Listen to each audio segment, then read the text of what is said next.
warning area. This is everybody in the hurricane warning needs to have their full hurricane plans in effect. And you can see there are colors over the entire state of Florida. So everybody in the state of Florida is under an alert from Hurricane Ian. Broadcast back to you. All right, thank you so much, Brian. We'll be checking in with you a little later in the show.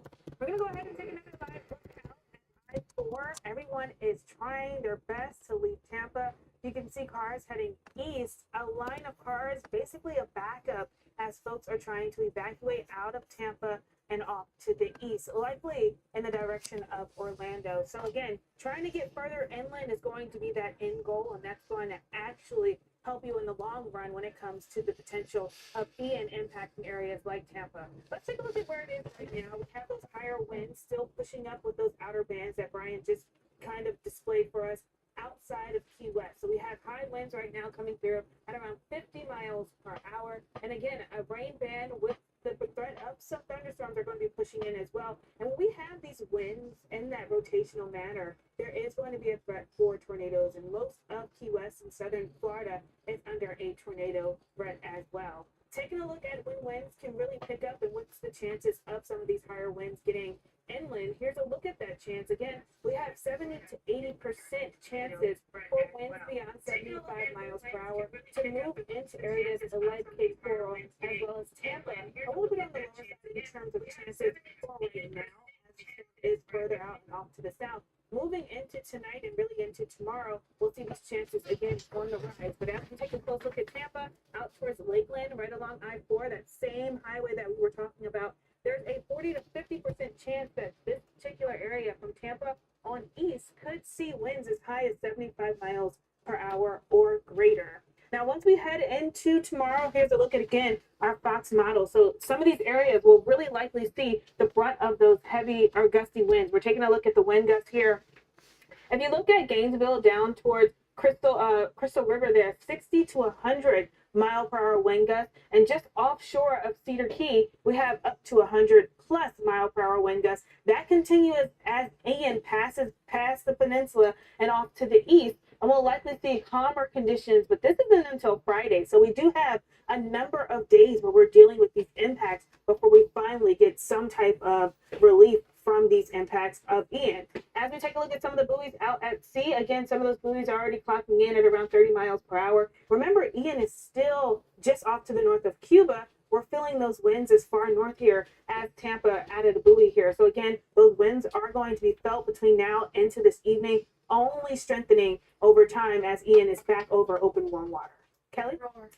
All right, let's get another live shot of Key West. The waves are crashing down there. Very dangerous situation happening. I know you can see a lot of tourists.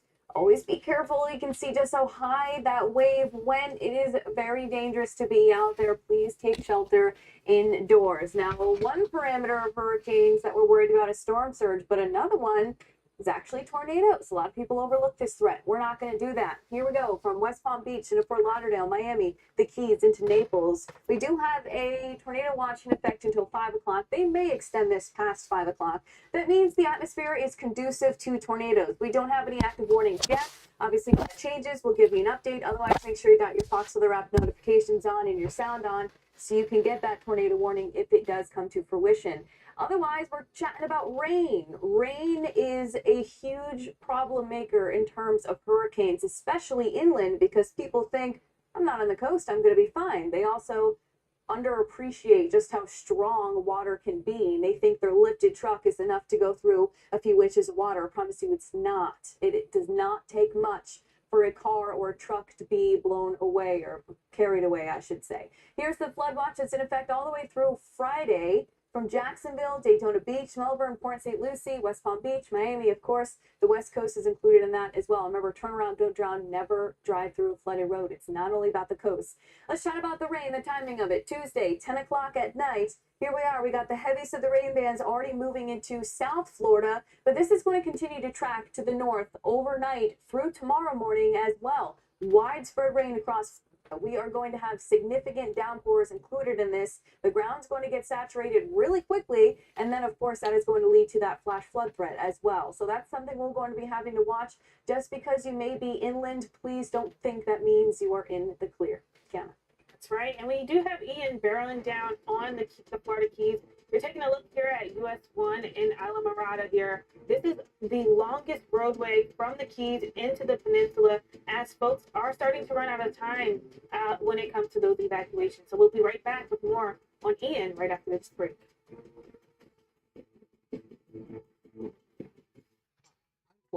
And that's health insurance. A little help. Medical bills. I haven't seen one of these in years. All this virus has us backed up. I'm going to check in on the old checkups.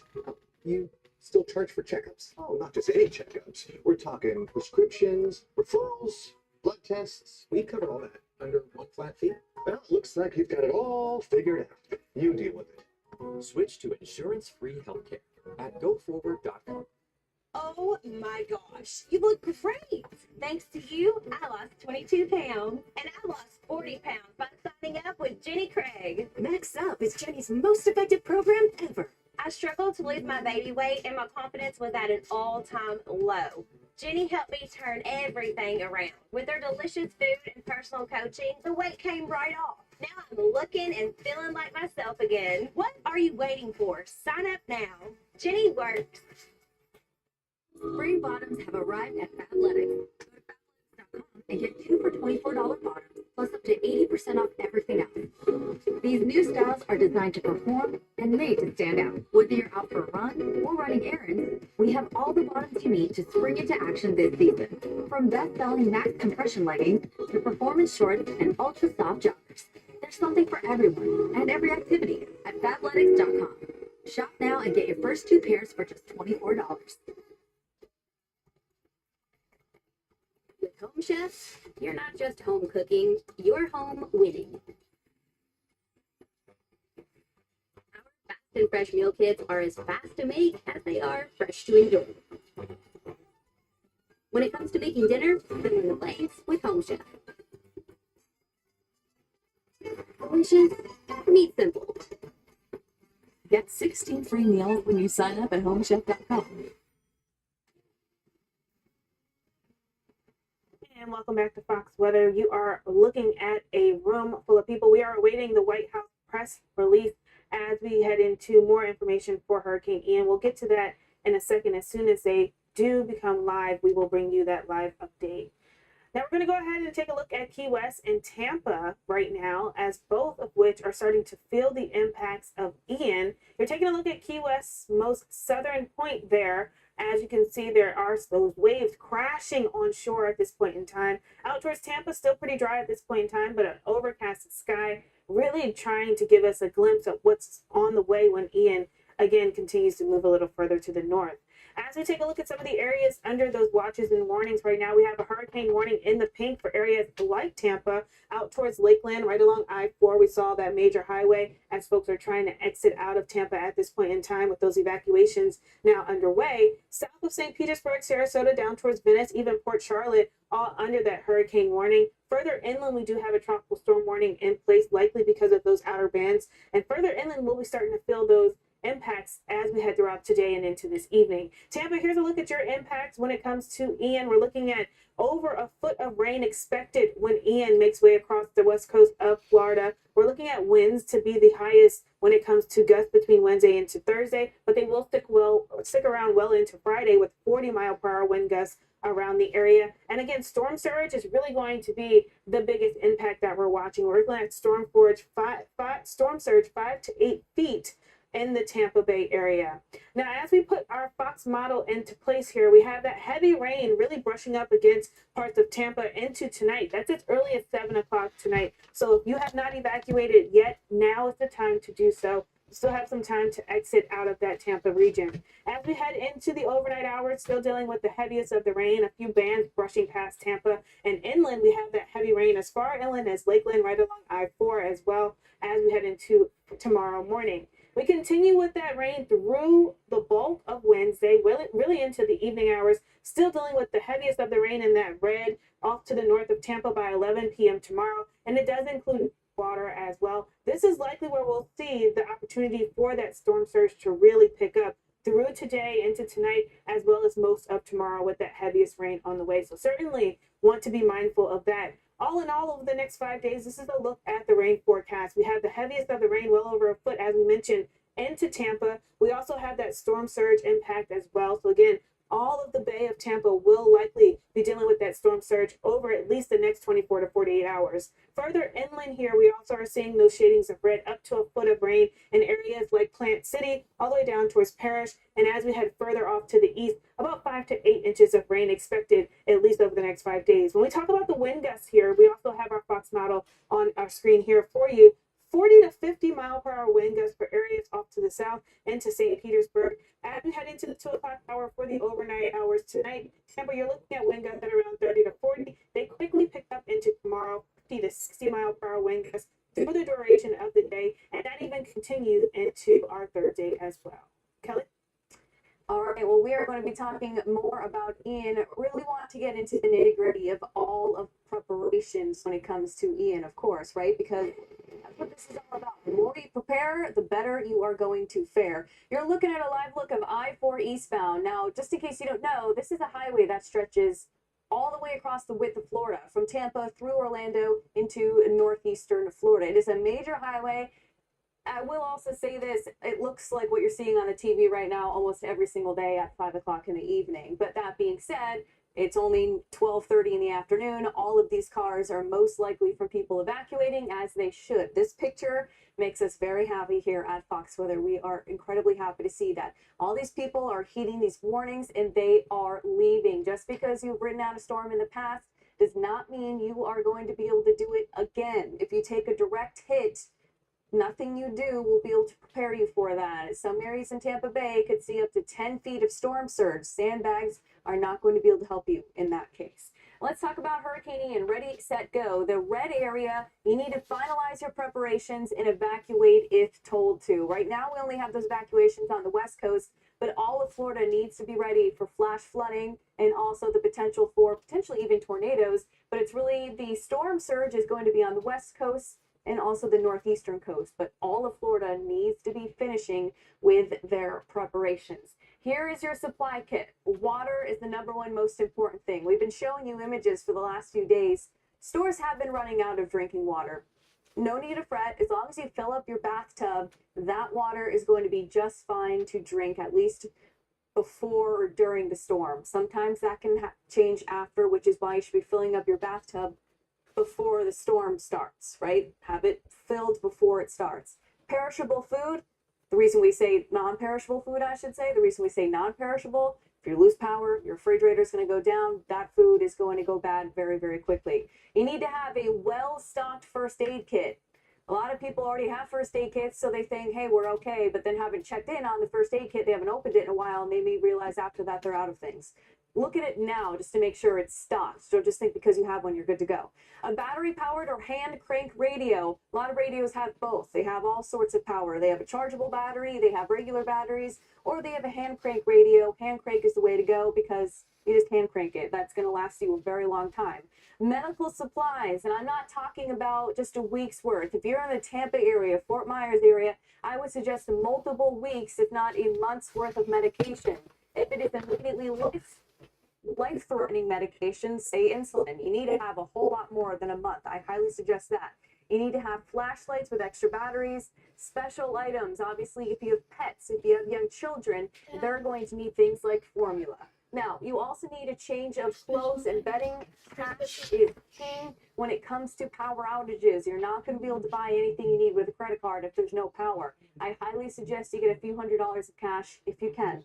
Sanitation is important. Another reason to keep your bathtub full of water is because you can actually use that water and put it in the back of your toilet to flush the toilets, because once you lose power, that water is not going to go back up in the back of the toilet. You need to have tools, pet needs, water, food, leash, and important family documents. I also suggest, a lot of you may have a binder full of important family photos or at least negatives.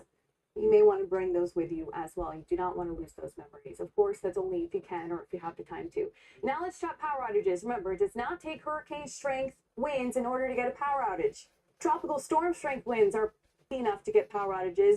Below tropical storm strength winds is plenty strong enough to get power outages. That's why almost the entire state of Florida is facing some sort of threat or a power outage. If you are in this orange area, central and western areas, of course the red, if you are medically dependent on power, I highly suggest you either make sure you've got a generator or you leave. But in the yellow area, it's just a possibility where you're going to get the lesser of those winds, as in you're going to have a few branches that potentially fall on power lines. But please prepare for power outages as well.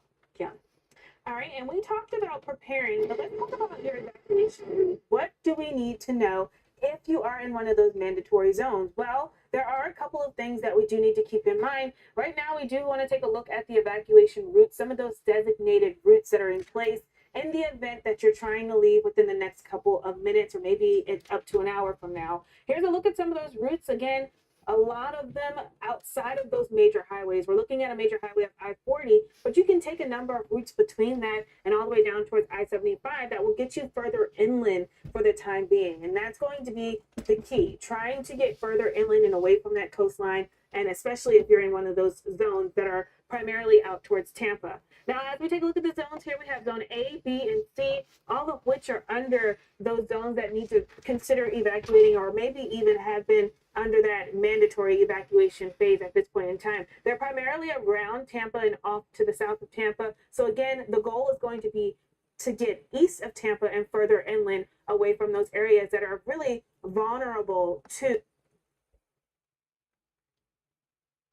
only into as early as tonight, but well throughout tomorrow as well. As we take a look at another area here, we're looking at Pinellas Park. This is the county here that's under is either zone A, a little closer out towards Feather Sound. But again, you'll need to take I-275 over and try to get Eastland. Consider those designated evacuation routes if that's going to be the case for you. But nonetheless, be sure to evacuate if you were told to. As we take a look at some of the airport delays, you'll notice that Tampa, right off the bat, is red. Tampa's international airport has shut down. So again, if you're trying to get in or out of the Tampa area, maybe consider Fort Myers or Orlando as another travel opportunity for you, because it does look like Tampa International has shut down their airport for as a precaution. We had about 479 canceled flights so far, and that is as a result of the airport shutting down. Orlando, as I mentioned, although that might be another alternative for you, they are also canceling flights at the moment. About 207 of those flights have canceled, and 70 of them have been delayed thus far. And as we head a little further off to the north, maybe you can also take a look at Charlotte. That is another airport that usually serves as a connecting airport for you in and out of Florida. So again, right now they have about 34 delayed flights and about 61 of them canceled. But we'll really have to continue to watch all of these numbers, Kelly, all of the highways as we head a little deeper into the afternoon. And we are going to be anticipating Ian to even strengthen from here on out. Traffic is already pretty bad, and it's only going to get worse. The earlier you get on the roads, the better. Hey, here's a live look in Venice, Florida, in the potential landfall area. We're not exactly sure where it's going to make landfall just yet, but Venice is certainly one of the possibilities. The beach you can see there is nice and empty. So let's talk more about storm surge. Remember, storm surge is the #1 killer when it comes to tropical systems. It is not the wind. Yes, the wind can cause a lot of damage. It can blow around debris and turn it into projectiles. That can obviously be incredibly dangerous. But the storm surge is what kills the most people in tropical systems. Let's talk about where it's going to be the worst. That is from Tampa into Sarasota, Fort Myers into Naples, where you could see up to 10 feet of storm surge. That's why there are mandatory evacuations there. No amount of sandbags are going to save you from a 10-foot storm surge. Please leave if your local officials are telling you to. In southern Florida, up to 6 feet of storm surge. In Spring Hill area, up to 9 feet of storm surge. Remember, storm surge is the abnormal rise of water due to the wind of a tropical system pushing on the surface. It is quite literally pushing all the water onto the west coast of Florida. Notice it's also not even just the west coast. The reason we also have a surge in the northeast area is because look at the wind from Ian. It is moving counterclockwise, and since the wind field stretches way past Florida, these counterclockwise winds are going to be blowing this water into northeastern Florida, even into Southern California, or South Carolina, I should say, and then the Georgia area as well. So you can see up to 6 feet of storm surge there, and then farther into northern Florida, up to 3 feet of storm surge. So that's something we'll be watching very closely for you. We also have to watch out for some power outages with the wind as well. Getting a much closer look, you can see Tampa, Sarasota is included into this up to 10 foot of storm surge area as well, and then Fort Myers as well. We're also pausing now because we have that briefing from the White House and FEMA. Let's listen in. Prepare for this storm. The FEMA administrator and I just came out of the Oval Office, where the president also held separate calls with Mayor Jane Castor of Tampa, Mayor Ken Welch of St. Petersburg, and Mayor Frank Hibbard of Clearwater. They discussed planning and preparation for Hurricane Ian. The administrator is going to give a little bit more of our conversation in just a moment. The president underscored his commitment to the people of Florida and made clear that impacted communities will have the full support of the federal government to augment state and local emergency response efforts, and emphasized the importance of encouraging families to heed evacuation orders. There will be a full readout of the calls later today in just a moment, but again, the administrator will actually share a little bit of that readout in a moment. FEMA Administrator Deanne Criswell was in Miami yesterday as well to assess the ongoing preparations, and we appreciate her taking the time to be here with us today, provide all of you an update on what those efforts look like and the latest on the storm. With that, FEMA Administrator, would you? Thank you.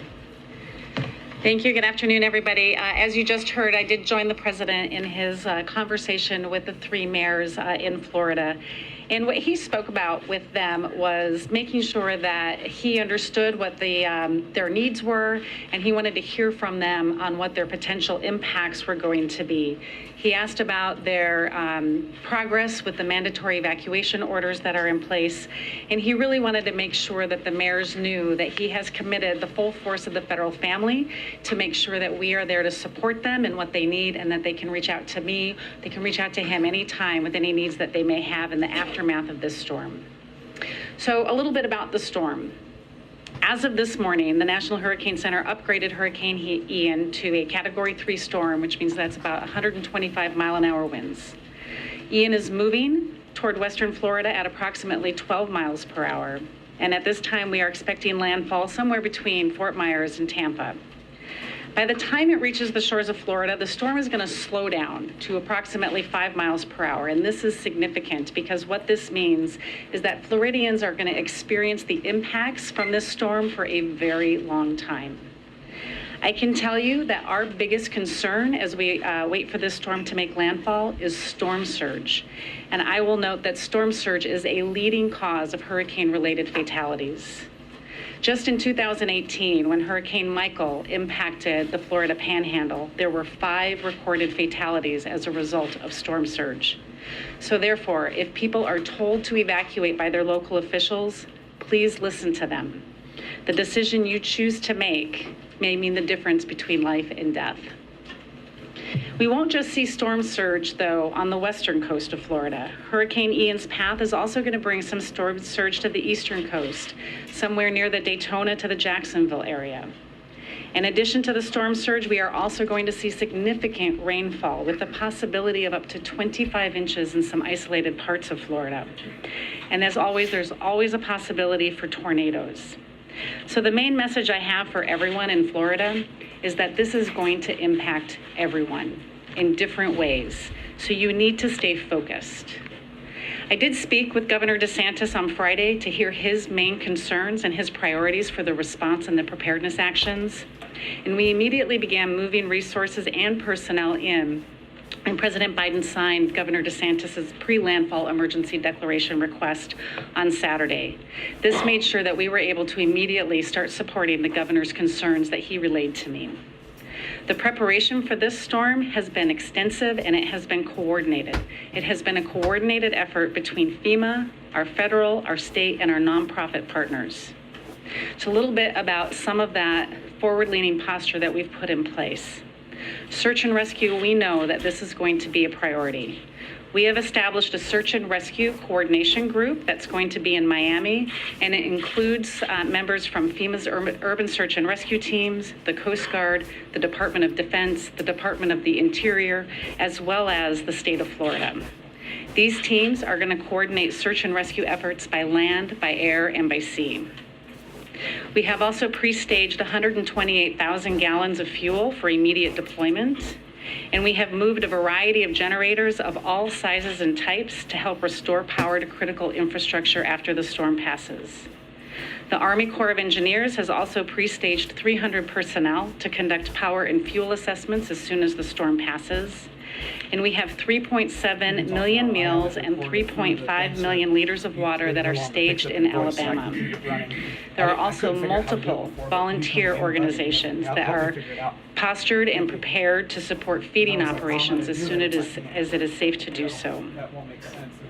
The Red Cross, they have established 29 shelters right now for evacuees, and they are also prepared to open an additional 60 shelters if needed. And we have 200 ambulances from our FEMA contract that are already in the state working side by side with local officials. And we have 4 federal medical teams on standby. So while we are postured and ready to support Florida as they prepare for the impacts of Hurricane Ian, I want to make clear that FEMA's ongoing support to Puerto Rico's recovery efforts from Hurricane Fiona, as well as Alaska's recovery from Typhoon Merbok, is still ongoing. We remain focused on helping Puerto Rico restore critical services like power and water, and our staff remain engaged with families to help them through the application process. And I'm happy to say just now that the final 4 municipalities in Puerto Rico were just added for individual assistance, so now the entire Commonwealth has that available to them. Our teams in Alaska are also helping the state complete damage assessments and addressing emergency repairs as the state is preparing for their nearing freeze up as the winter season approaches. As far as Hurricane Ian's path, it has become more defined, but as with any hurricane, it can still be unpredictable. This means that it is more important than ever that communities inside and outside of that projected path that you see, that you stay vigilant. And so my message to those who may be watching at home, get ready and do not underestimate the potential that this storm can bring. Know where you are going to get your information. Listen to your local officials and heed their advice. They are trying to keep you safe. Have a plan to communicate with your family. Finally, FEMA and our partners are here. We are ready and we are focused on meeting the needs of those that we are charged to serve. But we need the help of everyone that we are charged, that everyone at home, to be as prepared as they can be. I am confident that we have the right team in place as we work this emergency response to Hurricane Ian, and together we have the capability to meet whatever threats may come our way. Okay, we'll take a couple questions. Thank you, Director Criswell. You briefly mentioned Puerto Rico. There are still 750,000 customers without power in Puerto Rico. I know you authorized just in June $600 million, I believe, for an equipment for rebuilding the power grid there. There was something like $10 billion approved back in 2020. What's the status of the efforts to try to rebuild Puerto Rico's power grid, and had any of that taken place before this latest storm? Yeah, I was just in Puerto Rico maybe about 3 weeks ago checking on the recovery from Hurricane Maria. And what I saw when I was there is one cohesive team between the Commonwealth of Puerto Rico and the federal family that has been really focused on all of the recovery efforts, but primarily the power restoration. When we were there just last week checking on the impacts from Hurricane Fiona, what I saw there is they were putting power back as quickly as they could. But I think the important piece and what really stood out to me is what I saw them as they were repairing the down power poles. They were bringing back more resilient. They were putting them back with more resilient poles to withstand future impacts like we saw from Hurricane Fiona. We are committed to continuing to work with the governor of Puerto Rico in his efforts to make sure that we can rebuild this grid in a way that's actually going to be more resilient for future impacts. How long do you think it'll take to rebuild the grid? I think that we have done a lot of work in making sure that we've taken the time right now to do the plans, or the Commonwealth has, to do the plans to make sure that as they are rebuilding it, it's going to be more resilient. I think that the time, we'll get back to you on what the time frame is, but it takes time, right? Recovery never as fast as anybody wants it to be, but we will continue to work with them and expedite anything that we can to speed up that recovery. Has the administration, or will the administration, waive the Jones Act that would allow for a diesel carrying ship to dock there in Puerto Rico to help provide necessary provisions of diesel oil to those there? Yeah, we are committed to doing everything that we can within our legal authority to support the people of Puerto Rico. And we know that the Jones Act waiver is one of those things. We have a legal obligation to ensure that each waiver request meets the legal requirements of Congress. And so any final determination on that will be made by the Secretary of Homeland Security. Given the pressure we've heard from the Puerto Ricans and the governor in that territory right now, what time frame should they anticipate that decision should be made given the urgent need for that oil? I know that they are actively working on that approval process or that consideration right now, and so I don't have a time frame for you right now. And just a curiosity, I know we've asked before, you spoke to several mayors down there. One of the mayors said that one of the primary concerns was complacency. I'm curious, the president spoke to big leaders. First question to you is about complacency. The second is you've spoken to the governor of the state. Why hasn't the president yet? Or is there a scheduled call for the two men to speak, obviously, as they're the preeminent leaders of the country and of that state? I do have concerns about complacency. We're talking about impacts in a part of Florida that hasn't seen a major direct impact in nearly 100 years. There's also parts of Florida where there's a lot of new residents that have never experienced this type of threat. So my message to them is still take this very seriously, listen to your local officials, and those Floridians that have been through this before, help your neighbors that may have not had to go through this. Heeding the advice of your local officials is the most important. And as far as the conversation, the president directed me to contact the governor early on before we even did the declaration. I did that. My regional administrator is with the governor right now, making sure that we're understanding what the needs are, and our focus is on the current life safety needs that need to be met. Can you describe just the level of communication with state officials, and have there been anything unusual or any challenges with that? How would you describe it? Yeah, I think the communication that we have had with the state officials has been excellent. My regional administrator out of Region 4, Gracia Check, she is in Florida. She got there yesterday. She has been embedded at the state EOC, working with the state emergency management director one-on-one to make sure we're understanding what their needs are. And she's traveling with the governor to a few areas today to make sure we're understanding what those needs. We've had a long relationship with Florida. Our Region 4 has had a great partnership with all of the emergency management team there. They've done a lot of work with the different municipalities and the counties, and I think the relationship is very strong. Is there anything different about this preparation compared to how FEMA normally prepares for hurricanes that approach landfall? Is there anything particular about the strength of this storm or where it's going to land that has changed how you prepare for it?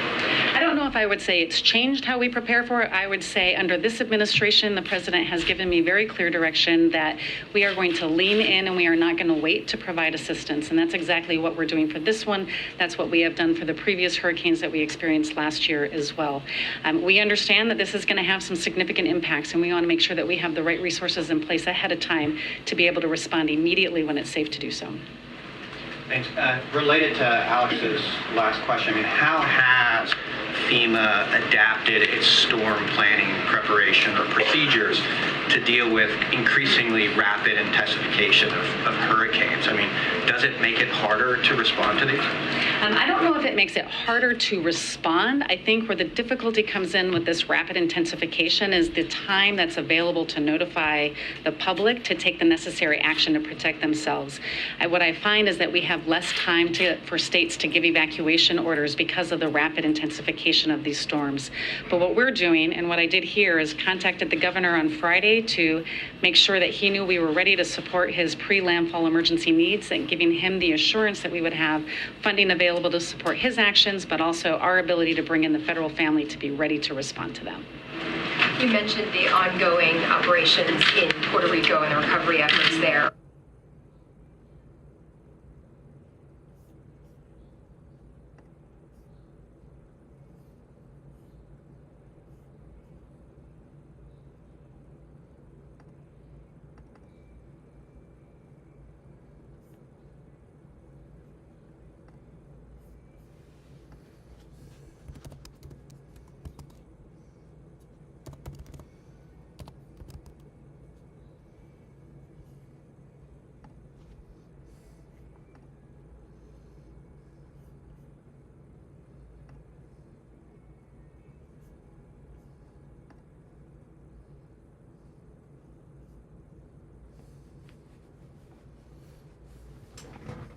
Hands down, this is the easiest way to get tretinoin or prescription retinol. With tretinoin, it feels like there's barriers to entry because you have to go to the dermatologist. You have to make sure the dermatologist will give you the tretinoin. I simply can't be bothered. So I use the Nurx app. Literally download the app, fill out your information, tell them that you want retinol, and enter your insurance and payment info. After that, you take a picture of the right side of your face, the left.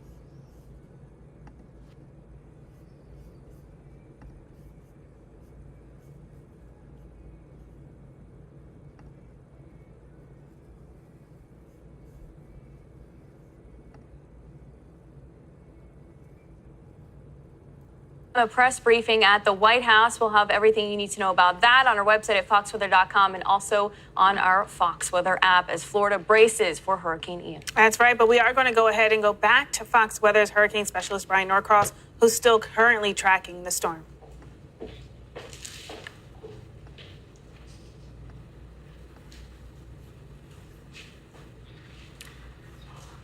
Is this heading toward the west coast of Florida. Here's the update. As of noon, the National Hurricane Center, because the storm is within radar range of the U.S. now, and the KUS radar does reach it out there, 115 mile per hour winds moving north at 10, and there you see the pressure down to 963. Now, we noticed that the storm was kind of taking a little bit of a jog to the west, and now it's taking a jog back to the east, which, of course, any jog to the east makes us very nervous for the west coast of Florida. But I think that probably this is related to the higher terrain in their Pinar del Rio province in the western end of Cuba, has kind of hilly terrain there, and that may be part of it. But also, storms wobble, and I want everybody to remember that storms wobble, because when we get up near the Florida coast, a wobble can make a significant difference in one town or the other. We look close up of it, you can just see the incredibly well-developed hurricane now, and these are the kind of hurricanes that if there's nothing else wrong in the atmosphere and in the ocean, they will seriously intensify. The other thing we can see on this depiction here, where we put the colors on the clouds that are highest in the atmosphere, in other words, the strongest thunderstorms, is we clearly see these bands. And these bands are where the worst weather is going to come outside of the core of the storm. So as the storm goes up toward Florida, something like that, then these bands are going to cover the peninsula, and in those bands there can be tornadoes, torrential rain. Even in Miami, they're forecasting up to 10 inches of rain. So this is a significant problem for the entire state, and it's a potentially disastrous problem for parts of the state. So that's where we stand right now. Okay, here's the cone, and like I said, this idea of the storm wobbling is part of what we want to keep our eye on. If it goes like this, and then it goes like this, and now we're up into the area where it's going really slowly, and little wobbles can make a lot of difference between Sarasota and Tampa and Venice and Englewood and so forth. If it goes right down the center of the cone, you'll see it right here.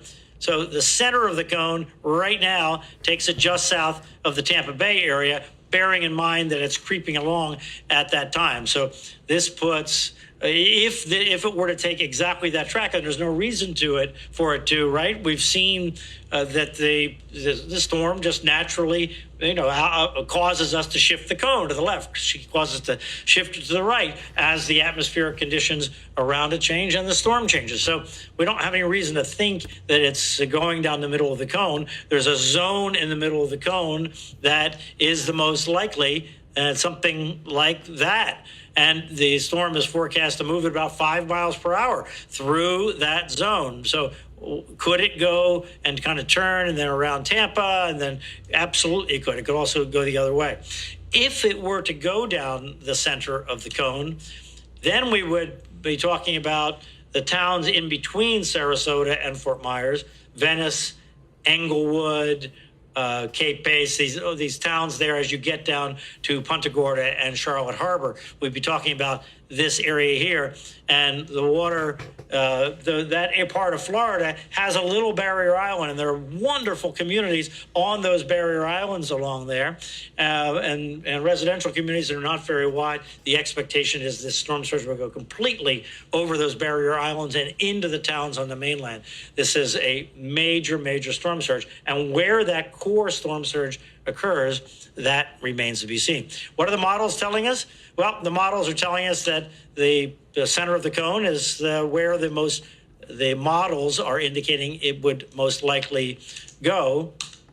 Let me erase that and try and draw it over that line. It's this red one here, this thick red one. That's the consensus. So that's the average of these models. But I want you to look at this green one here. This is the GFS model, and look how it wobbles. You see this? This is when it's moving slowly. And you don't want to take any one wobble. You want to say, oh, I see that the model is saying it's wobbling. Gee, I wonder if it could wobble the same distance the other way and come right over Tampa. The answer is yes. So that's why we are still very concerned, Tampa to Fort Myers, because we don't know exactly what one of those wobbles is going to be. And here we really see the wobble. When we look at all these possibilities, look how the storm is just going every which direction because there's no steering here. So the steering that we have is most likely to take it generally in this direction. Something like that, maybe generally in that direction. But if that steering is very, very light, could also get off into some squirrely land over here on either side where it's drifting around. So the forecast is not certain, but we have highest confidence in a band in the middle of the cone, which involves Tampa Bay and involves Point South. All in this hurricane warning area. That's the area of high concern, and it will continue to be, but the rest of the state that's under a tropical storm warning, and North Florida, which is still under a watch, but will be a warning, everybody in those areas needs to be prepared for a significant period of disruptive weather. And then on the coast, destructive weather. All right, guys, back to you. All right, everything Brian just said is a great example of why you need to stay with us here with Fox Weather throughout the next couple of days, because as Ian churns closer to Florida, we're going to have a much better idea of what Ian is exactly going to do. And a lot can change from now until then. Keep in mind, Ian is still incredibly far away, right? The tiniest little shift in where it is right now would mean a large shift in where it ends up with Florida, which is why you have to keep here with Fox Weather, because we'll have those updates for you. But of course, we've still got ongoing evacuations. Look at the traffic behind Kiana there in Tampa. You can see how incredible that is. I do want to show you this. This is Key West, Florida. It's going to be really hard for you folks to see this, but this corner here, which is pavement, it is a parking lot. Cars have been driving through it. You can't see this unless a car drives through, but this is completely filled up with water. So as cars are driving by, part of their tires are completely inundated. All right, so we're watching Hurricane Ian get closer to the Keys. Now let's send it over to our colleagues, Katie and Steven. It's obviously been an incredibly active afternoon, and we're only getting more and more antsy as this thing crawls closer to Florida. That's right. Millions are under those hurricane warnings as well as tropical storm warnings in parts of Florida. So again, we're going to continue to monitor that. We're tossing it over to Stephen Morgan as well as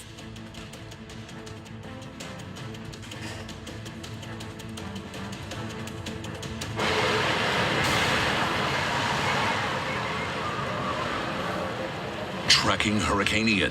Floridians up and down the Gulf Coast should feel the impacts of this. As Florida braces for impact, Hurricane HQ has you covered. We're looking at the potential of a major hurricane. For up-to-the-minute reports, stay with Fox Weather.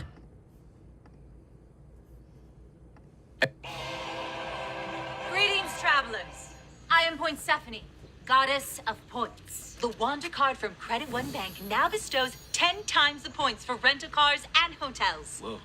Plus, points for flights, feasts, professional sporting events, theatrical productions, circuses, ski slopes, carnivals, fortune tellers, tarantula petting zoos, wallaby petting zoos. Get up to 10 times the points on hotels and rental cars when you book through the Credit One Bank Travel Partner. Visit CreditOneBankTravel.com. Did you know GoodRx can help you get a better price on your family's prescriptions? I just open the app, type in the name of our meds. That's it. Savings on my asthma medication. All right, round two, baby, round two. Oh, yeah. Savings on my husband's blood pressure refills. and savings on my daughter's allergy pills. Prescription savings for the whole family. Have a good one. Another good reason to check GoodRx. I guess my diet starts Monday. No, girl. This is the diet. It's Jenny Craig, and it's delicious. You lost all that weight eating lasagna. 40 pounds in 6 months.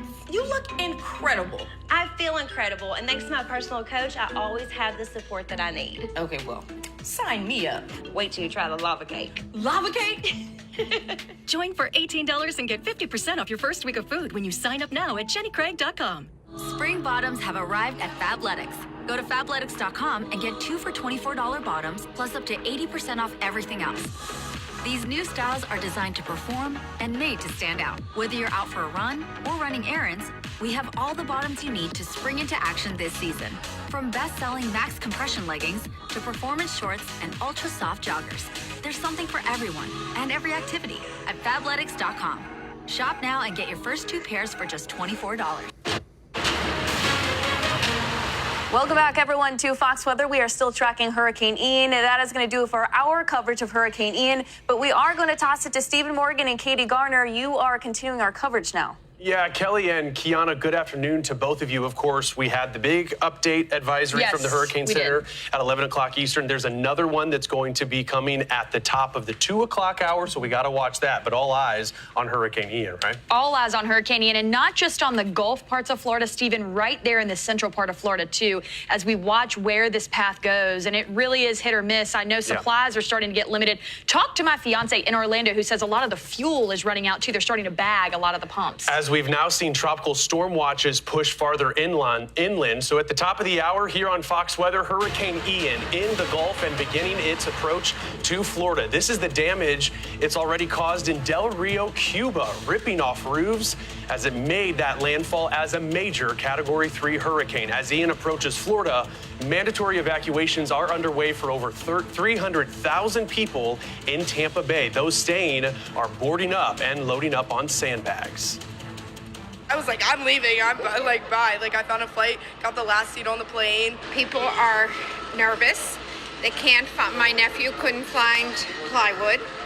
The shelves are totally empty. We're all pretty level-headed about it as far as just watching it day by day. We know it can turn at any second and take a different direction.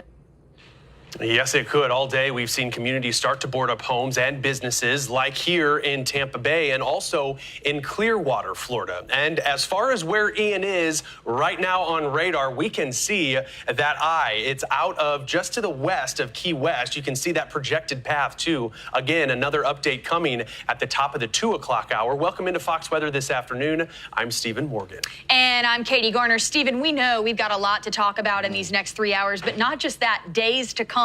Floridians are nervous, and you saw there some of them are leaving, but what if you can't get out? You got to hunker down, have that kit in place. And we are expecting, as Ian has now emerged into the southeastern Gulf of Mexico, to watch this hurricane strengthen perhaps to a Category 4 hurricane. It is one that means business, and we need to watch it. So let's talk about where Hurricane Ian is right now, as we are dealing, unfortunately, with those effects pushing out of Cuba, and they're going to be moving into parts of Florida. So that's what we have to be mindful of and watch pretty carefully. As far as where we're looking, I think we're going to go to Miami, Florida first, as we're looking in Miami, or perhaps we're going to walk over to the graphics. So let's show you what we have going on here in Fox Weather. I mean, a couple of different scenarios. Of course, we've seen those homes boarded up, businesses as well. Regarding Hurricane Ian, it's moving off to the north at about 10 miles an hour. It has now moved over the western coast of Cuba. It's emerged in the southeastern Gulf, just to the west of Havana, and it's still moving off to the north. The approach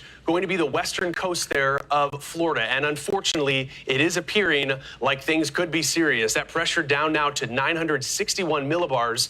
Almost immediately after it moved off the coast of Florida, the North Shore there in Cuba, we've seen that eye begin to clear out, and that's going to continue to be the case. A visible satellite even showing over the island of Cuba some additional storms. Those rain bands, the most intense, right around the center. But we've also seen a couple of impressive bands farther to the north. well away from the center. Hurricane force winds, according to the National Hurricane Center, extend 35 miles from the center. That's a diameter of about 70 miles worth of hurricane force winds. There in Key West, what are those conditions right now? Rainy, 82 degrees. Those temperatures not going to budge all that much, but those winds certainly will. Gusting to tropical storm force as we continue to see Hurricane Ian move off to the north. That's an impressive looking storm, and you can just see that rotation very quickly. And as it moves to the north, wave height's also going to increase. This is one of the threats that we have, perhaps along the immediate west coast of Florida. One of the greatest threats is those wave heights could exceed 12 or 15 foot. Cat 4 hurricane, meaning those winds could be in excess of 125, 130 miles per hour. It's a serious storm, and as it moves farther to the north, it's going to make a very close call with either Tampa or Fort Myers. We don't want to get caught up on where perhaps this landfall might occur. What we need to stress is that storm surge, because this storm, if it's a Cat 4 storm, even if it weakens on its approach toward the shore, we've got plenty of wave action from a major hurricane, and all of that water, all of that ocean water is going to be pushing along those western shores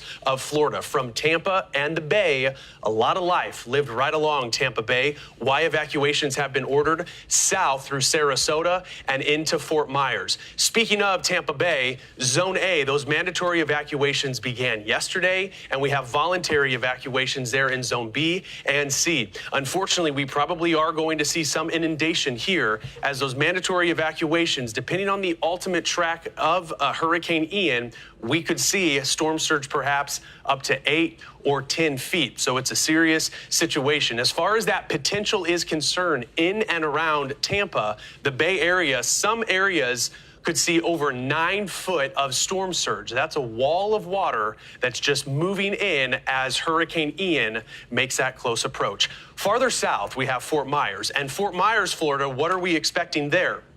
Especially since we've seen Hurricane Ian begin to sort of make that turn to the east and focus on the western coast of Florida, somewhere between Fort Myers and perhaps Tampa, where we could see that landfall. Rain could exceed 8 inches, 5 to 8 inches perhaps. Those wind gusts, tropical storm force, even hurricane force winds for Wednesday into Thursday, and then that storm surge. Katie, that's what we have to watch very carefully, that storm surge between 8 and 12 feet. That could be the life-threatening storm surge that the Hurricane Center is warning about, and Fort Myers could be prone to that.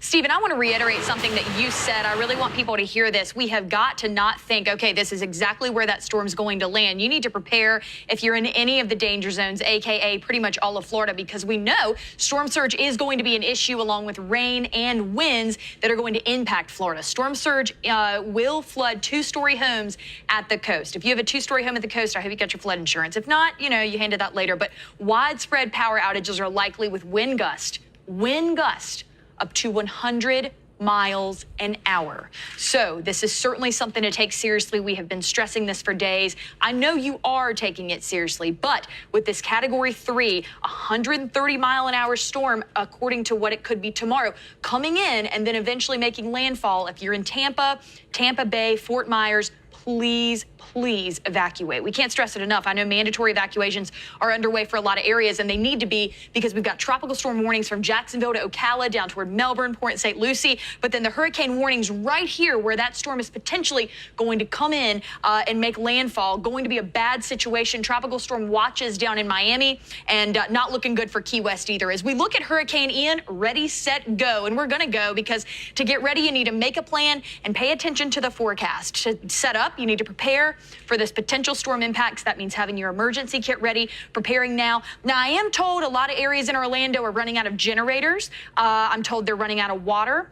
But you know what? There's always a way. So just make sure while you still can to go today, find the supplies you need, have that kit ready, not just for you, but for your pets too, and finalize preparations to evacuate if you are told to. Now, with a lot of airports shutting down, that could get tougher, but we know some of those are not going to close until tomorrow. So make the necessary preparations today, whether be it you need to drive somewhere or fly, do that now. Also, I cannot stress this enough. The best way to get ready, truly, is to download our Fox Weather app, because as power could go out, you need to make sure your phones are fully charged. But we're a streaming service, so you can watch us anytime, online, anywhere, and then you can see the warnings as they pop up. Here's a look at Duck Key. Look at these waves out there right now. This is the vacation rentals of the Florida Keys in Duck Key. I hope nobody's vacationing there right now. I hope you've all had hightailed it out of there, because the rain is over 4.5 inches now, and the track confidence is high. All right, so high track confidence as this moves into the Tampa Bay areas,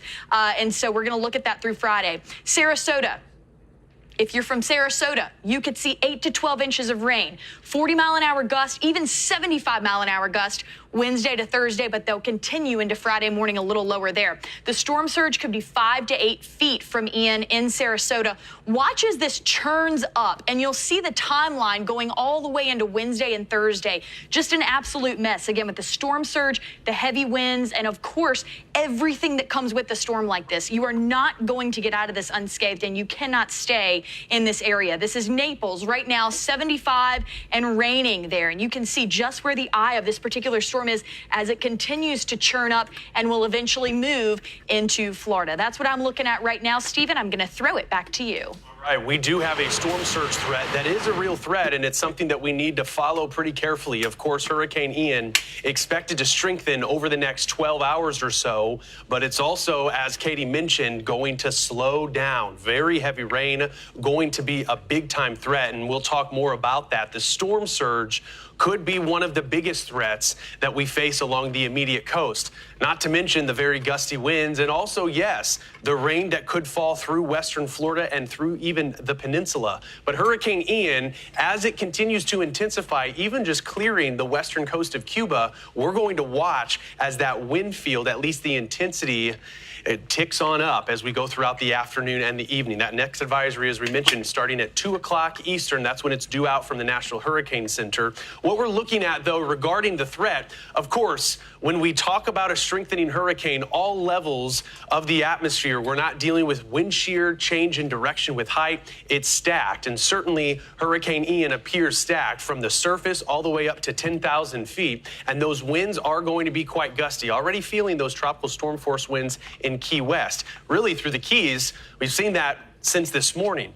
This decent rain band moving right through Miami up into Fort Lauderdale. Very heavy tropical rain associated with this. Also those gusty conditions embedded with these storms. That lifting off to the north. There is a tornado threat that we need to watch, but the rain totals have been significant. In fact, we've seen at least some rain rates upwards of 3 to 5 inches. Some of those even moving through Miami. That will quickly, with this one round of rain, will certainly do and create some flooding. The other thing we have to watch for, too, is a few of these storms to rotate. Within these bands, a couple of supercells could quickly spin up these tornadoes. Perhaps relatively weak, but we are watching that through Miami and points north into Fort Lauderdale, where we're seeing some of that rotation. I mean, you can imagine with Hurricane Ian, we've got that counterclockwise rotation with this storm rotating and moving off to the north.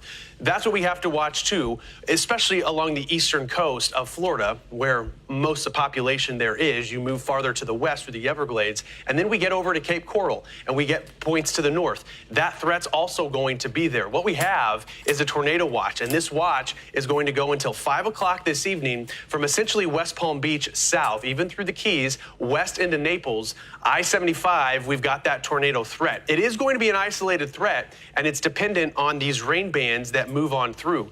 Generally moving from the south to the north, but also wrapping around that circulation. So you have more of that westerly component, too, with a few of these rain bands.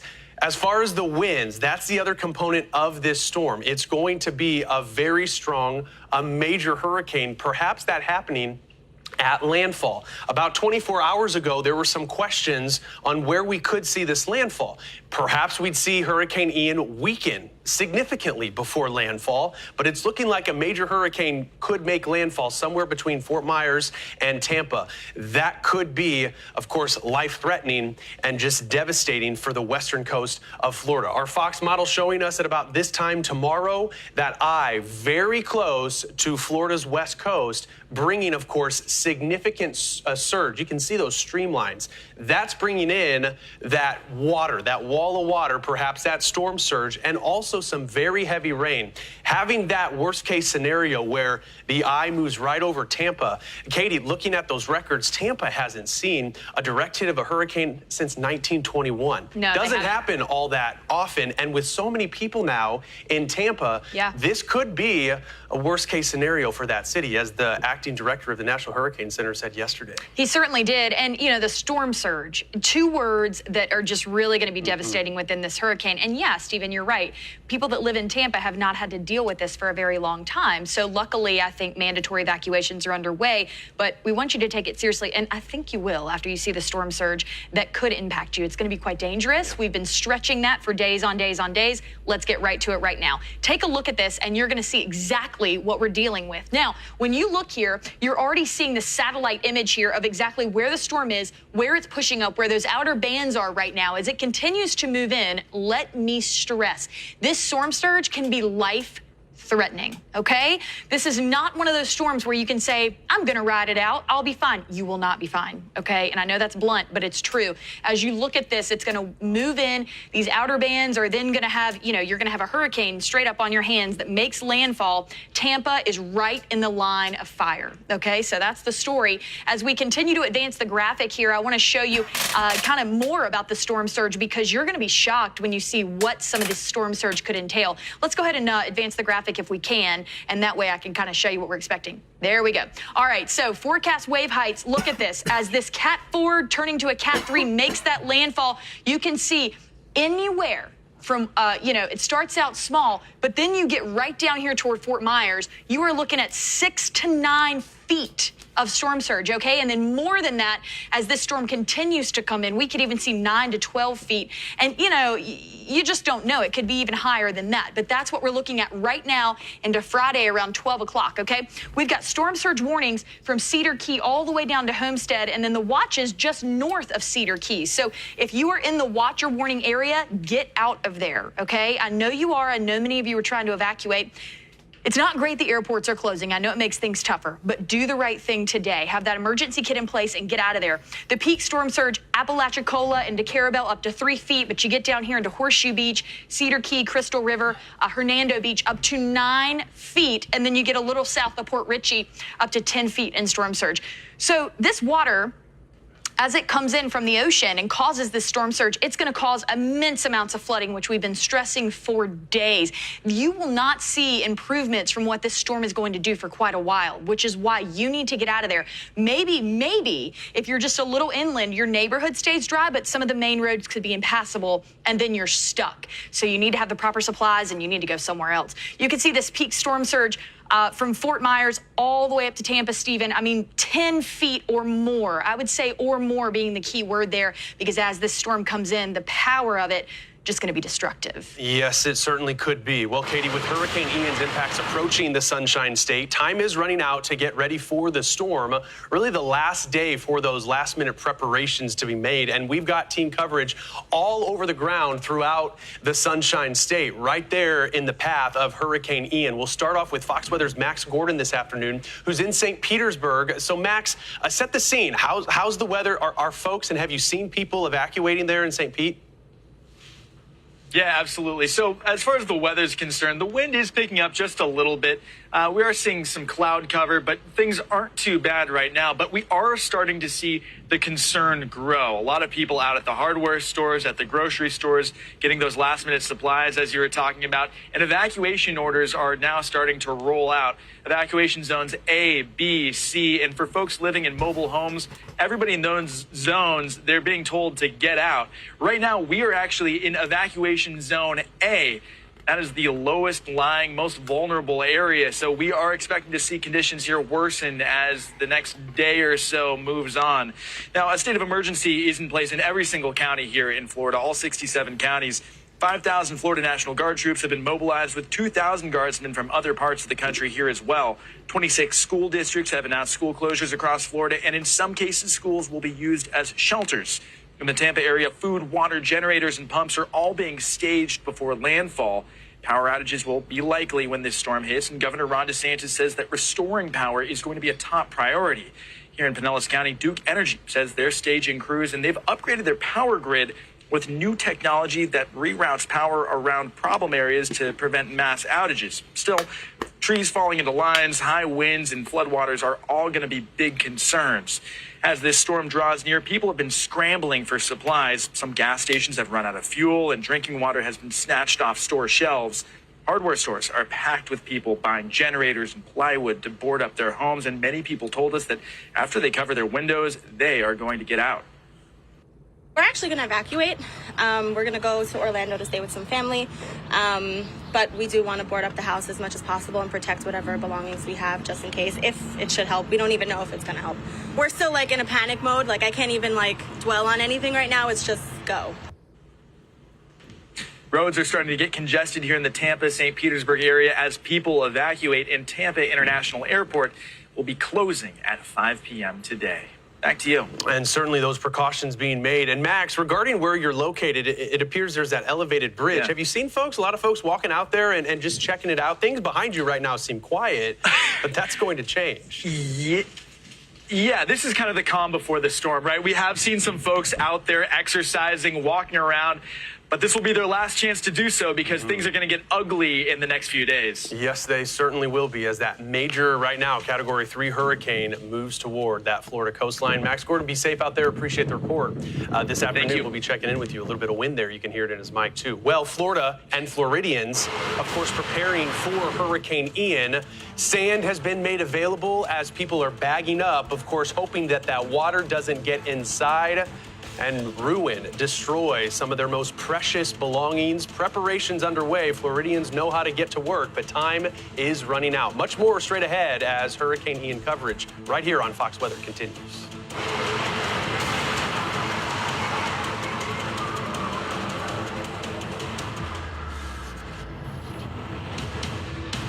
Fox Weather is Hurricane HQ.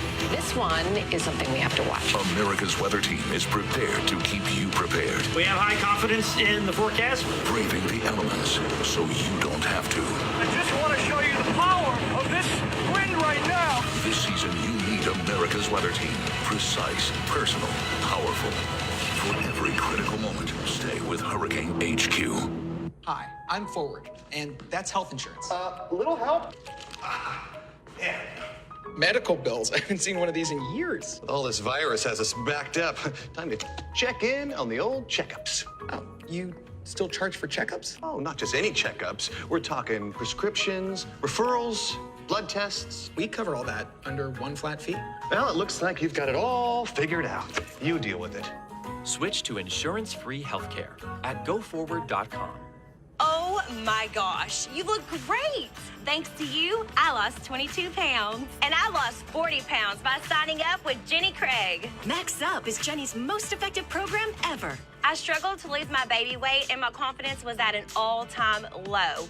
Jenny helped me turn everything around. With their delicious food and personal coaching, the weight came right off. Now I'm looking and feeling like myself again. What are you waiting for? Sign up now.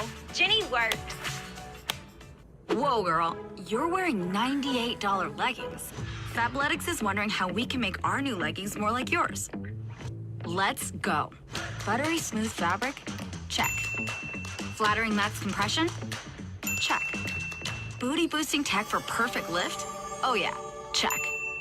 Special intro price? Ouch. You know, I guess our leggings aren't like yours. Oh well, you got $98 leggings. You go, girl. Get 2 pairs for $24, only at Fabletics.com. With Home Chef, you're not just home cooking, you're home acing it.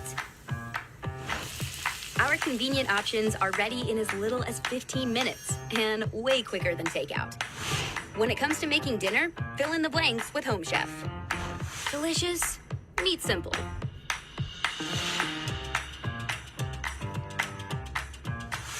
Get 16 free meals when you sign up at homechef.com.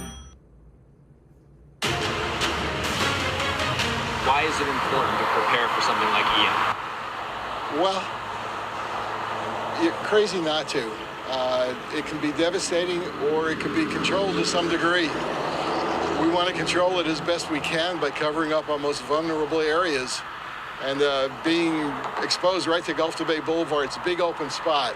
As much as we can protect the windows, we're protecting the whole store.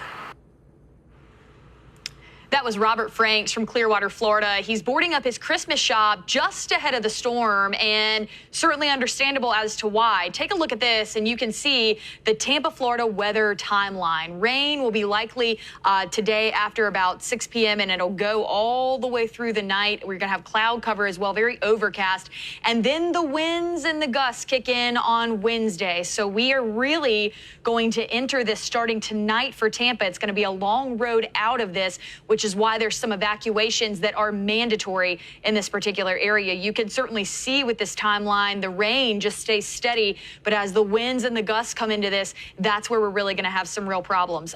Things look the same as we continue into Wednesday night, except everything, rain, clouds, windy conditions, and gust are all going to be issues. So that's what I'm looking at right now. As you look at the preparedness, here are some good things to note. Know your zone. If you don't know your zone, you can go to floridadisaster.org and you will see your zone to know exactly what is going on as far as where you need to be and who needs to be evacuated. As you continue to look at things, you need to make a plan. Now, everybody is so good at this, especially down in Florida, so I know you've got this. All you have to do is have a predetermined emergency plan tailored to your family's needs.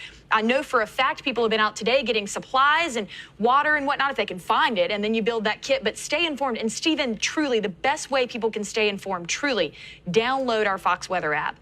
As we stream for you, you can charge your phone.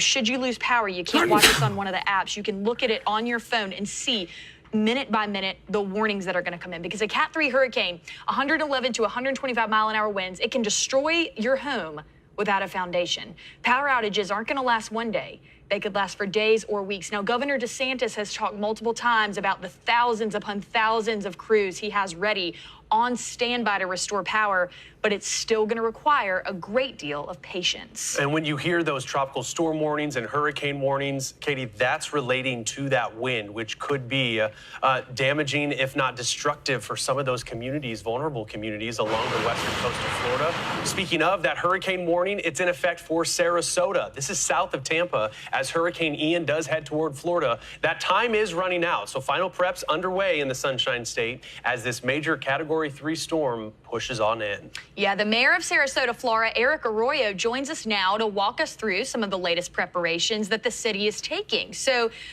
Mayor, we know that Ian is expected to bring damaging winds, storm surge, and heavy amounts of rain. How specifically is your city preparing? We started preparing last week. Actually, I just got done with a press briefing with Governor DeSantis, who is preparing us and working with our staff to make sure that we're the most protected we can be. We called a local state of emergency along with the county and the state did as well. We activated our Emergency Operations Center, EOC, meaning that only essential personnel will be working, and we have all of our departments doing what they can to prepare us for this hurricane. Our utilities department is ensuring that our generators are ready to go. Our public works department is clearing our storm drains, which they started last week, and they fortified our city buildings. Parks and Rec is looking at all the parks to ensure that nothing becomes a projectile or a hazard. Our fuel farms are operational and ready to go. Florida and Power and Light has set up a staging ground here by Robarts Arena here in town, and our police has a plan of action with all surrounding municipalities. So we've done and we are doing the most we can do. We just ask that our residents take this seriously, they be proactive, and they don't wait till the last minute. And Mayor, let's talk a bit about that as far as evacuations in Sarasota, because we are expecting, and certainly with some of the trends, I mean, this landfall could occur there in Sarasota, Florida. So are folks listening to those evacuation orders, whether they are mandatory or voluntary? What have you been hearing? It's a mix, right? Growing up in Florida, some people just take it as just another hurricane. This one is serious. If you are in evacuation zone A, you really should look at staying with friends at a hotel. Go into higher ground. You don't have to leave the state. You don't have to go, to Alabama or Georgia. Just go stay with a friend for a day or two until this passes over. Also, go get your list of essentials. There is a website called floridadisaster.org, and it gives you a checklist of what you should be looking for. Make sure your prescriptions are in place. Make sure you have water. Make sure you have batteries and a radio and things of that sort. Well, those are important tips, and certainly we are down to the final few hours before we have Hurricane Ian move through. Mayor of Sarasota, Florida, Erica Royer, appreciate your time this afternoon coming here on Fox Weather. Let's bring in Steve Binder. He's been watching this storm all morning long. And Steve, there is that concerning trend that we could see Hurricane Ian make landfall as a major hurricane along that Florida coastline. Yeah, a major hurricane and gaining strength, right? It's a major hurricane right now, Stephen, as a Cat 3. We're looking at this potentially becoming a Cat form before it steers into the Gulf side of Florida, and it could still maintain that energy. It has been impressive. I want to put this on a loop here. We're going to use the radar site from the Keys, Key West, and you'll notice as it emerges back into the Gulf, a well-defined eye. And so we're going to zoom in because you can see the explosive convection that is happening on the northern aspect of the eye wall. So we zoom in, we slow it down here, and now we'll count the lightning strikes, and you'll see 10 of them, and they're all embedded on the northern aspect of the eye wall. So that shows you that it's gaining intensity. After it lifted from northern Cuba and that little mountainous terrain entered the warm waters of the Gulf, and this really gained intensity quickly. We've seen the hurricane hunters. They've done their recon missions here, and they've come back with wind gusts of 120 miles per hour embedded in this eye wall. That's showing you that it didn't take long. It's intensifying quickly. So let's back out because this is a broad system. A concern that we were tracking throughout the morning time and continues is that tornado watch. So that encompasses over 6.5 million people. And yes, that does include the eastern side of Florida. And the reason why you have the outer band, notice counterclockwise rotation, the friction of the water is less than it is.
Coming days when we come back.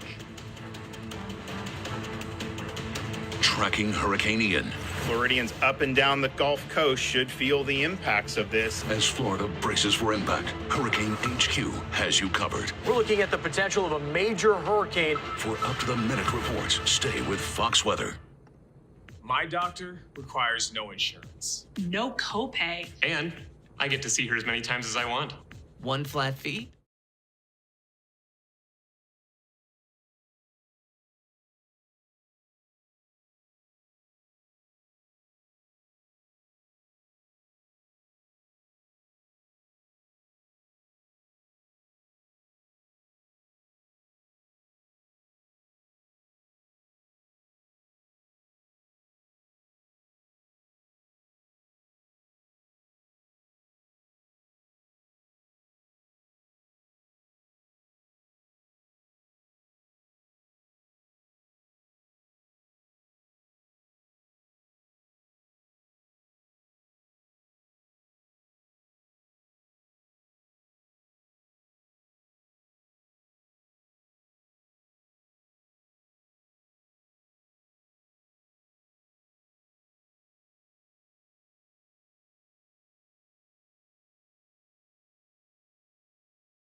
Almost immediately, as soon as we saw Hurricane Ian, that eye, move into the Gulf of Mexico off of the island of Cuba, it quickly cleared out. An additional development, too, that we're seeing there on Enhanced Satellite this afternoon, storms wrapping around the center, and what we'll need to pay close attention to, especially when we go into the next just 6 to 12 hours.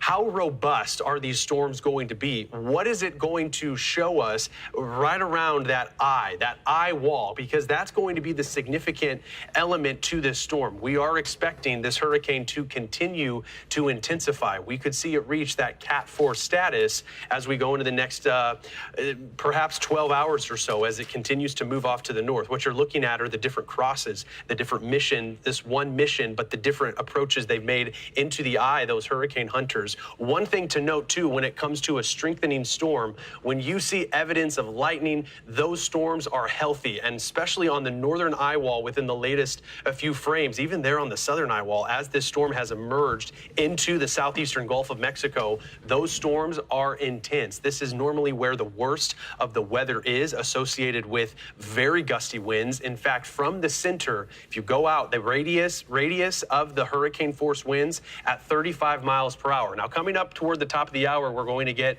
a new advisory from the National Hurricane Center. Of course, that will provide new details, but all you have to do is look at visible satellite this afternoon and know that this is a significant storm. When we're looking at current conditions all along the Keys, those wind gusts approaching, at times exceeding that 39 mile per hour threshold. Right around 40 miles per hour is when we technically have those tropical storm force wind gusts. Those extend about 140 miles from the center. So this is a big storm, evidenced by what we're looking at from space on visible satellite. And one thing to note, see all that banding?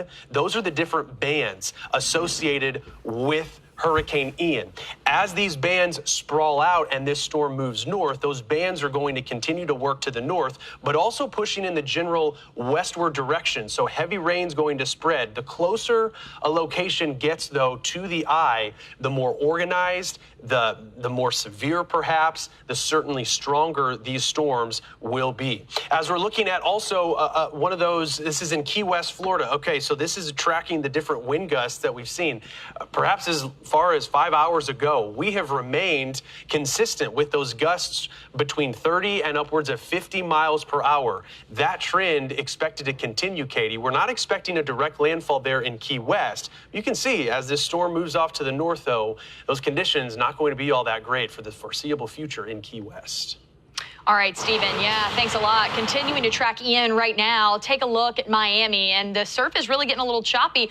Ooh, those beach tents are going to be taken up before we know it, or they'll be taken into the air by all the strong winds that are going to be coming that way. So, you know, I would advise just being very, very careful, paying attention to what Governor DeSantis is telling you as far as evacuations, checking out floridadisaster.org so you know your zone, where you need to be. The surf is only going to get worse, not just in Miami, but up the coast, especially the western coastline, which we're going to be tracking diligently here on Fox Weather. So what you need to know is right now we've got a Category 3 hurricane on our hands, okay? And as we continue to track this out, well, watch this. You'll see winds are going to be about 130 miles an hour into tomorrow morning, dipping into the 80s as it makes landfall, and then even into, you know, the 60s, which is still a huge deal. So really, even the central part of Florida needs to be aware, such as areas like Orlando and surrounding spots, that this is going to affect you in a very poor manner too, as far as the rain and the winds go. Now, maybe some of your neighborhoods will be left dry, especially in the central part of Florida, but it does not mean that the roads in and out of your neighborhood will not be flooded out. That's what we've got to remember. You need to have the emergency kits ready. You need to have the supplies.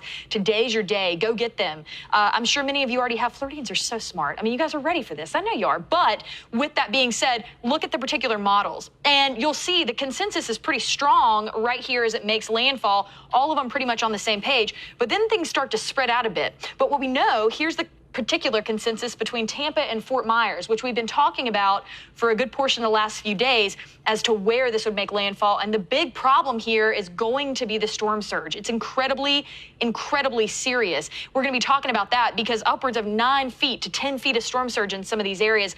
And that could be really bad. Now, as you look at these models, you know, these models we've been tracking all week, and they were not in agreement just a few days ago. But as we look ahead to tomorrow, these models are more in agreement than they've been at any point.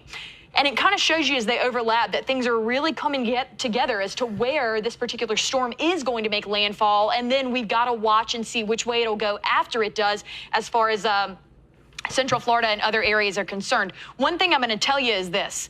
As the wind changes or as the path changes even just a little bit, different areas can be affected at different times, and that is certainly something we will have to keep an eye on. Sarasota, for you, the rain going to be 8 to 12 inches. Yes, you will see gusts anywhere between 40 and 75 miles an hour, likely between Wednesday and Friday morning. And, Stephen, that storm surge 5 to 8 inches. I'm telling you, as a meteorologist, get out of there, go north, go stay with friends. I know Seth Darling, he is right here as our weather producer. He told us in our meeting today that a lot of the hotels are starting to fill up in Central Florida. That could be a problem, but if you have friends or family, do your best to go get to them. Stephen? And we heard from the mayor of Sarasota there saying, of course, Zone A certainly needs to take this seriously. A lot of Floridians used to these hurricanes because Florida is certainly prone to them, but this is a serious one, especially since it is now a major Category 3 hurricane and expected to, unfortunately, increase in perhaps size, but also strengthen with those winds. Looking again at Sarasota, that rain, 8 to 12 inches, 5 to 8 feet. That's the storm surge, this wall of water that will push on in. And then you just have the average tide, especially during high tide. That's going to be on top of the surge that moves on in. You can imagine this is stirring up a lot of water in the Gulf of Mexico. That water is going to follow as those low-level winds are pushing that water, and the stronger the winds get, the greater that storm surge becomes. It's not just what's happening, though, at the surface. We also look a little higher, 10,000 feet or so. This is stacked very well, and when we have a system stacked, a hurricane stacked, it's off to the races as far as how much we can watch this strengthen. If you were thinking back to just 48 hours ago, back on Sunday, this was a mess in the Central Caribbean. And the question was, is this going to become a thing? Forecast models have done an excellent job predicting even the strength of this hurricane, which oftentimes is one of the weakest points of a forecast model. As far as where it's going to make landfall, that's been difficult. Not a lot going to steer this thing as it moves farther to the north. Those steering winds that we're not, unfortunately, going to see could force this storm, fortunately, to slow down. But one thing about it, as these bands have already begun affecting parts of Florida, that tornado warning that we've been watching, it includes Miami-Dade, portions of Broward and Collier counties until 2 o'clock. Nobody lives in this location, at least that's what our data is saying. That population is 0, but it's a good lesson for what we can see, of course, with these storms. Very heavy rain, gusty winds, but occasionally we'll get that rotation embedded in one of those storms, and then that tornado warning will get issued. We have it until 2 o'clock. This band already moving through Fort Lauderdale, continuing to move off to the north. As a result of these rain bands, and certainly this very healthy rain band that we've been watching all morning, it's continuing to push to the north. We've got this tornado watch. That tornado watch is going to last until 5 o'clock, and it includes from west to east, Fort Lauderdale over to Naples, down into Key West, and here's Hurricane Ian as it's going to approach. This is exclusively our Fox model. There are dozens of forecast models that we can use in our arsenal, but that landfall occurring somewhere between Tampa and Fort Myers, one of the concerning things that we'll be watching very carefully, Katie, over the next 12 hours or so. Absolutely. And you know what, Stephen? People ask all the time, can we ride this out? Should we ride this out? Our answer in this storm is no. Not in any way, shape, or form should you ride this out. And this is a big reason why. The storm surge, it's very dangerous, and it could impact Florida in a big way. We've got storm surge watches, storm surge warnings, and of course, the watches even over here on the East Coast as well. But my concern right now, I mean, it lies with everybody, anywhere there's an alert. But right here, between Tampa and Fort Myers, where this storm could potentially really come in and make landfall as a strong storm, this is where the concern lies right now. Because any little change could always affect this path, but what we see at the moment is the storm surge is going to be absolutely incredible. The wave heights alone, look at this, as it comes into Fort Myers, 12 to 15 feet. And then as you get just a little further off the coast here, 15 to 18 feet with those wave heights. So you just think about that. And even with the 2-story houses on the coast, you know, it's just devastating to think about because you just don't know what's going to happen, but I think you have kind of a clear picture. All right, look at this. The peak storm surge, Apalachicola and, you know, points east, you're looking at up to 3 feet. And then, you know, from St. Mark's down to Horseshoe Bay up to 6 feet. But really, when you get down here into Cedar Key, all the way south of Port Richey, anywhere from 9 to 10 feet. The devastation with this storm is very real. And as we see right now, as these models have kind of come together and we're getting a really good idea of where this path will go, we're seeing that a lot of this devastation is very likely to occur at this point, which is why mandatory evacuations are in place where some of this storm surge is highest. Again, Governor DeSantis has been talking a lot about each of you being in different zones. You can go to floridadisaster.org to find your zone out and see if you need to evacuate or not. I know you'll make the right call. Floridians always do. You're smart people. You know when you can ride it out. You know when you can't. This storm is one I would not dare chance because as you see the peak storm surge from Tampa all the way down to Naples, again, up to 10 feet. And as we zoom even further in, Sarasota to Fort Myers, up towards Tampa, this area is going to be greatly affected. And Stephen, I know you were talking earlier, Tampa really hasn't seen a storm like this in quite a long time. The effects of this storm are going to take a long time to recover from, and that is something that could keep you away from home for quite a while. So that brings me to these evacuation zones. Again, floridadisaster.org will show you from Zone A all the way to Zone F, whether or not you are in that zone or whether or not you should take heed and evacuate. The peak storm surge right here from Darien all the way down to St. Augustine and the Palm Coast is up to 6 feet there on the East Coast, Stephen. So whether you're on the West Coast or the East Coast, Central Florida is going to get hit pretty hard too. I know in Orlando, I've talked firsthand to my fiance who says there's running out of water. There's really no generators. They've been all over the place. They're starting to bag fuel pump stations. So a lot of problems all over the state. And when we talk about the winds associated with Hurricane Ian, hurricane force winds expected to push inland. In fact, Orlando, Florida could be dealing with those hurricane force winds.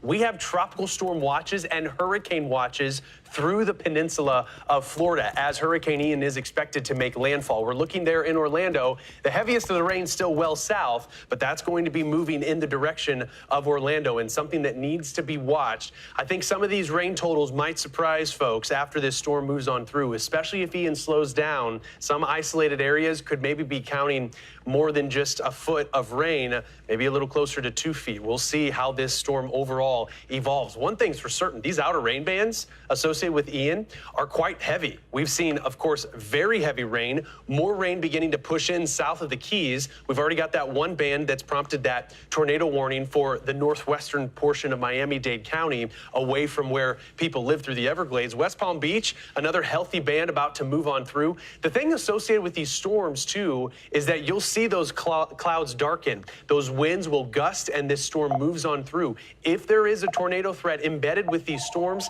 those tornadoes are often developed very quickly, and it's important to take that seriously. I can't tell you how many times when we have a landfalling hurricane, we get these tornado warnings, and those tornadoes can also do damage. It's not just about the sustained winds and also the storm surge. How about the past 12 hours? Where have we seen most of the rain? Down through the Keys and extreme southern Florida, where we've seen already, at least radar indicating 5 to 8 inches or so, and that threat's going to increase, and we're certainly going to see more rain. We know the cities, especially the two largest ones there in Florida, considering Tampa and Miami. It does not take much for these cities to flood, especially more of those urban areas. So that flood threat's going to be real. We've got flood watches through Friday evening. This storm, as it crawls, slows down, the rain's going to continue to move on in. And Steve, when it comes to the threat that we have for rain, this is one that has really been growing in concern, in fact. And it's all about the forward motion of these storms. If this thing sits just in the warm Gulf, we're going to see those rain bands continuing to move in. And I know everybody's interested, Stephen, in landfall, but the longer it sits over the eastern Gulf, the more energy it's going to have and more of that tropical moisture to dump on southern Florida. I think you did a great job showing all that rain that's happened. And we have some areas, the Gulf side of Florida, that are 200% of normal for what they expect in the past month. It's been summer, right? You expect those thunderstorms to flare up each and every afternoon, but that means the surface is saturated. Won't take much more rainfall to trigger that flash flooding. I want to show you this well-defined eye that we have, right? We talked about how it slowly started to weaken as it moved through Cuba, but it's only 40 miles wide. And so with a second to get back into the water, you could see that well-defined eye that forms. So that's what we're going to zoom in on. I just wanted to show you the perspective of how big this system is, as it along with all of the lightning strikes that are happening. So this is well-defined, and you can see a closed circle. This is no longer an oblong shape like we had over Cuba at times. This is well-defined. So we're going to bring this back out and show you that this is coming in bands. So as we had talked about before, we did have that tornado warning that was popping up. That's over the Everglades. That's really not impacting anybody right now. But notice in the movement of this, these different bands, it's going to be intermittent. It may be quiet for Miami in the next hour or two, but you're going to get another flare-up of this band coming in, and that will come in right around the evening time during that commute along I-95, and we still have that tornado watch in effect until 5 p.m. We're going to track everything right here on Fox Weather. Make sure you stay with us because we're going to dive into that latest advisory here in just a few moments.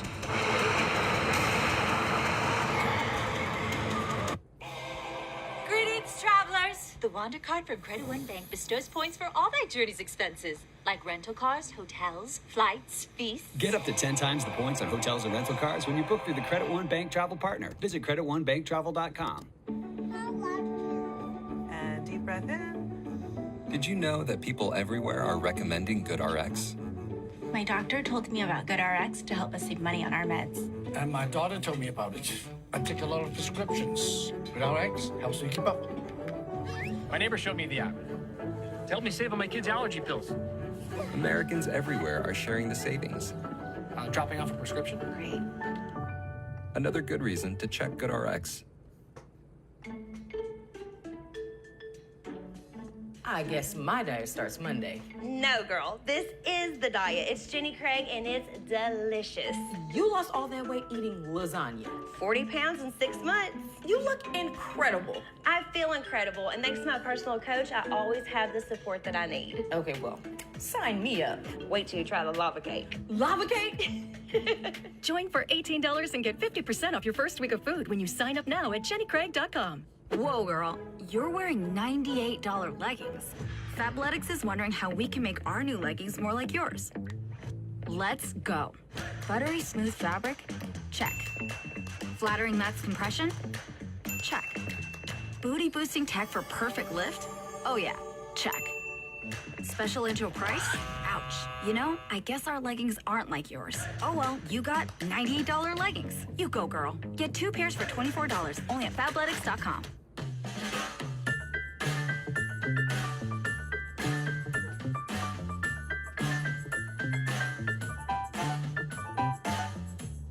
Find the perfect gift at berries.com.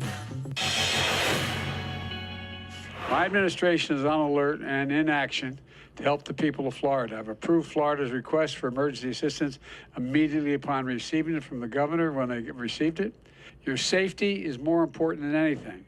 And I know our hearts are with everyone who will feel the effects of this storm, and we'll be with you every step of the way. We're not going away. And that was moments ago. President Biden spoke from the White House on the federal government's response to Hurricane Ian. FEMA has already deployed 700 personnel to Florida, and the governor has activated 5,000 state National Guard members, with another 2,000 Guard coming from other states. Katie. Yeah, that's right, Stephen. A dangerous storm surge will likely impact the Florida Keys, something we've been keeping a really close eye on. The storm surge is the truly devastating part of this entire system, along with where the system will make landfall and the category of it. But the storm surge